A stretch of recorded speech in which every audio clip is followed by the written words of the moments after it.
अधेड़ उम्र में सास की शादी। रेशमा आज बहुत खुश होती है। आज उसकी शादी को पूरे 10 साल हो जाते हैं। घर में खुशी का माहौल होता है और इसी खुशी में रेशमा घर में तरह तरह के पकवान भी बना रही होती है। इसी बीच रेशमा की पड़ोसन उनके घर आती है और उसे कहती है, क्यों रेशमा, आज घर में बड़े पकवान बन रहे हैं, कुछ खास है क्या आज? आज ही के दिन मेरी शादी हुई थी और आज मेरी शादी को पूरे 10 साल हो चुके हैं।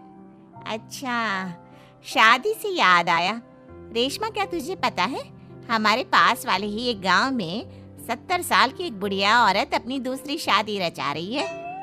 क्या 70 साल की बुढ़िया औरत की दूसरी शादी?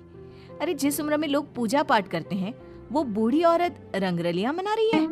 इतना ही नहीं, सुनने में तो ये भी आ रहा है कि उस बूढ़ी औरत के 2 बेटे, बहू और 4 पोते पोतियां भी हैं। तौबा तौबा, सच में जमाना बहुत खराब आ चुका है।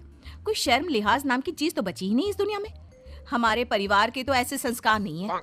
रेशमा, जमाना बहुत आगे निकल गया है। आजकल क्या बच्चे और क्या बूढ़े, सभी पर एक जैसी जवानी छा रही है। हमारे लिए तो ऐसा सोचना भी पाप है। वैसे कब है उस बूढ़ी औरत की शादी? आपको कोई जानकारी है क्या? मुझे क्या, पूरे गांव वालों को पता है इस शादी के बारे में। कल ही तो है। अरे वाह, कल तो योगेश के पापा भी छुट्टी पर हैं। एक काम करते हैं, हम भी चलते हैं इस बूढ़ी औरत की शादी में। आखिर देखे तो सही कि कौन है वो बेशर्म बुढ़िया औरत जो पोता पोती खिलाने की उम्र में प्यार के फूल खिला रही है।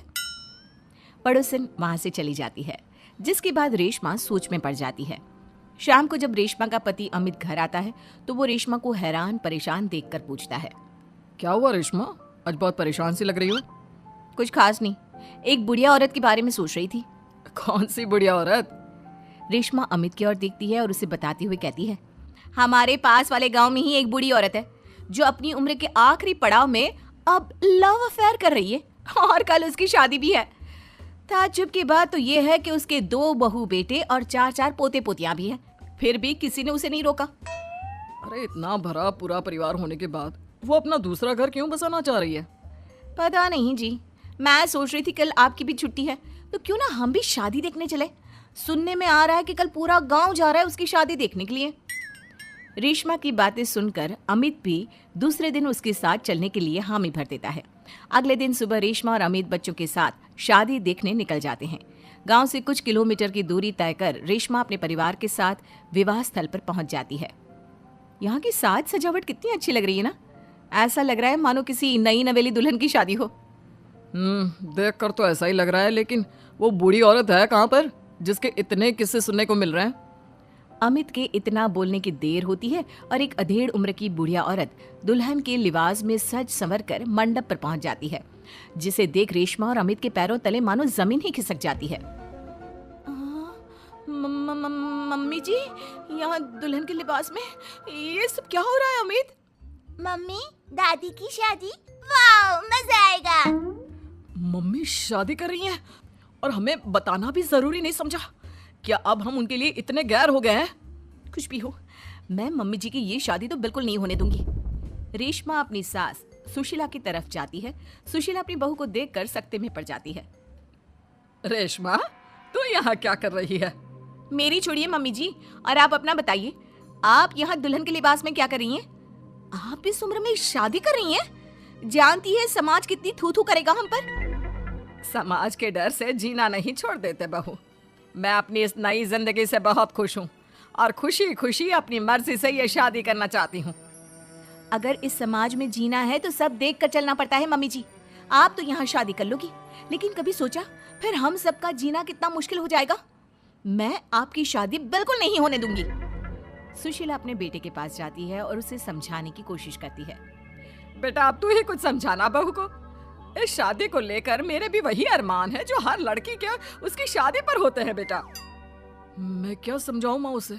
आप इस उम्र में शादी करने जा रही थी और आपने हमें बताना भी जरूरी नहीं समझा, क्योंकि मैं जानती थी कि तुम लोग कभी मेरी शादी से खुश नहीं होंगे, इसलिए मैंने तुम लोगों को कुछ नहीं बताया।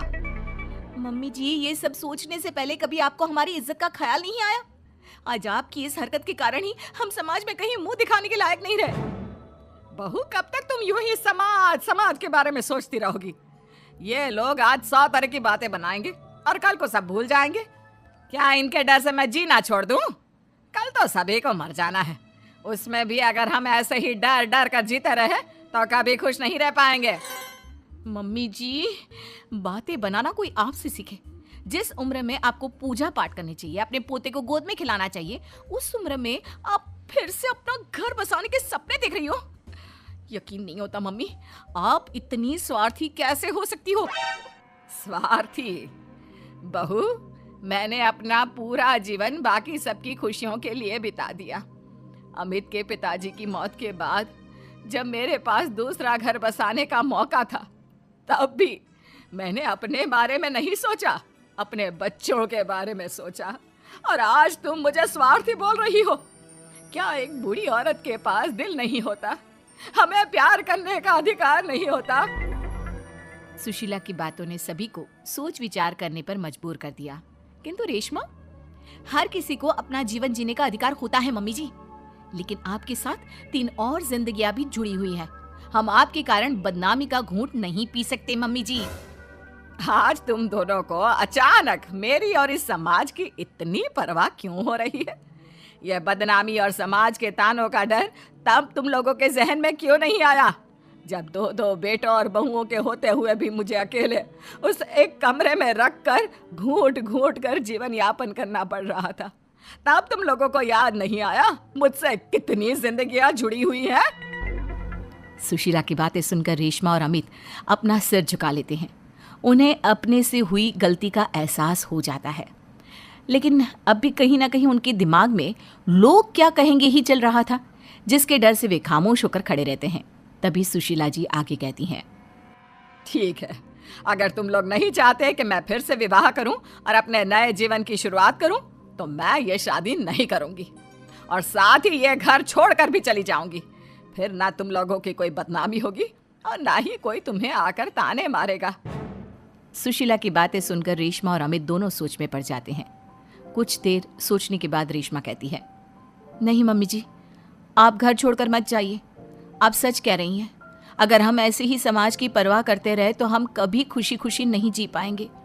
हाँ माँ, और आज बचपन से तेरे हर निवाले और प्यार का कर्ज मैं चुकाऊंगा।